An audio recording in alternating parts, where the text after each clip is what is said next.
Good morning, students. I am your Science 2 ma'am, and I am going to teach about blood. You all know about blood and why it is present. But do you know why it is red in color?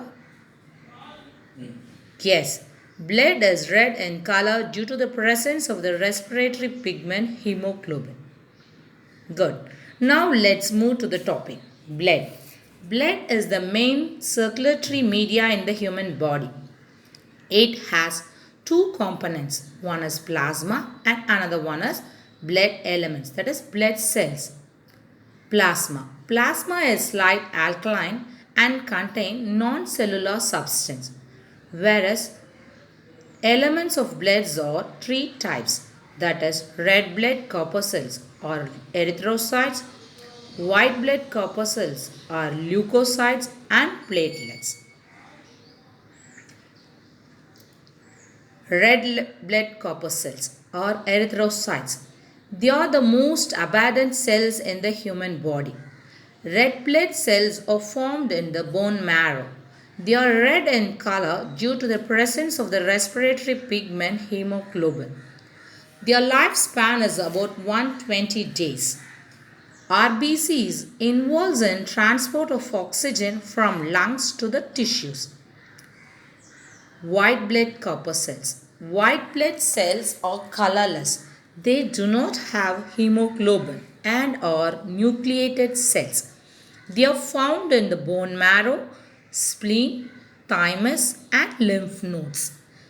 They are divided into two categories according to the presence of the cytoplasm or the granules present in the cytoplasm. That is agranulocytes and granulocytes. Granulocytes. Granulocytes contain granules in their cytoplasm and their nucleus are irregular in shape, that is lobed. So according to this structure, it is again divided into three types, that is neutrophils, eosinophils, and basophils. Neutrophils. They are the larger in size and have 2 to 7 lobed nucleus. These corpuscles forms 60 to 65% of the total leukocytes.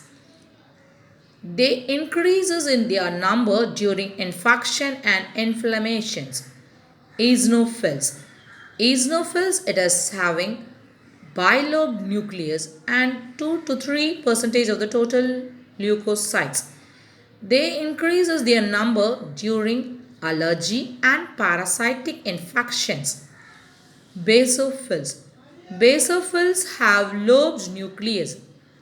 They forms 0.5 to 1% of the total leukocytes. They also involves in inflammations. Now let's see about agranulocytes. Granules are not found in the cytoplasm of these cells. They are of two types, that is lymphocytes and monocytes. Lymphocytes. These are about 20 to 25% of the total leukocytes. They produce during antibodies. They produces antibodies during bacterial and viral infections. Monocytes. They are the largest of the leukocytes and are amoeboid in shape. These cells form 5 to 6% of the total leukocytes. They engulf the bacteria which enters the body. Next, we can see about platelets.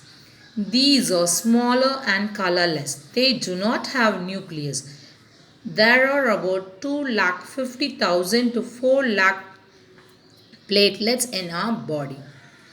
They play a major role in clotting of blood. Platelets forms clots at the site of injuries and prevents blood loss. So that's all about types of bloods. Now let's see the functions of blood.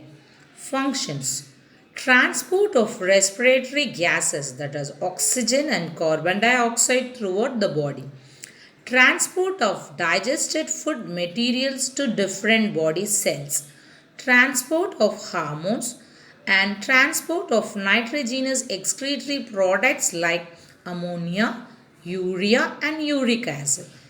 It also involves in the protection of the body and defense against diseases. It also acts as buffer and helps in regulation of pH and body temperature. It maintains proper water balance in the body. So these are the functions of blood. So thank you. So we have seen about blood and its function. Thank you.